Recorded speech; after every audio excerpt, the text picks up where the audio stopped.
Welcome to our channel. Today we how to set up DigitalOcean Spaces for static assets. Quick tutorial step by step clearly. To set up DigitalOcean Spaces for static assets, begin by logging into your DigitalOcean account. Once logged in, navigate to the Products menu on the left side of the dashboard. Select Spaces from the list of available products. Click on the Create a Space button located in the top right corner. Choose the data center region that is closest to your target audience for optimal performance. Give your space a unique name that clearly identifies its purpose. Select the visibility settings for your space. You can choose between private and public spaces, depending on your needs.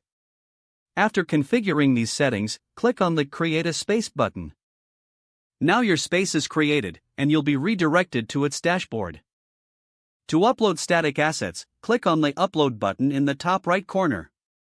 Drag and drop your files into the upload area or select them from your computer. Once the files are uploaded, you can organize them into folders if desired. To access your assets later, note the URL format for your space.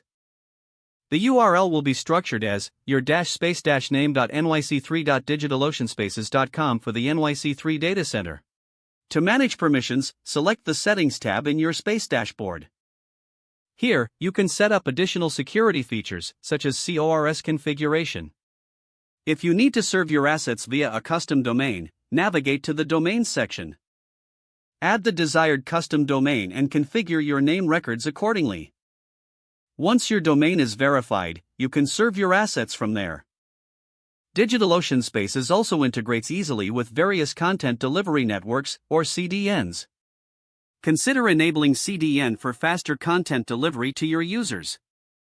After setting everything up, test your URLs in a web browser to ensure everything is functioning.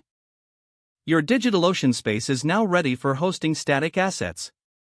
If the page does not load, refresh the browser or try again in a private or incognito window. Make sure you are using the correct email address, then retype it carefully to avoid small typos. If your password is not accepted, use the reset option and create a new strong password you can remember.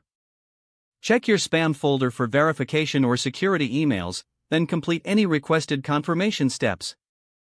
Don't forget to like this video and subscribe to our channel for more step-by-step tech guides.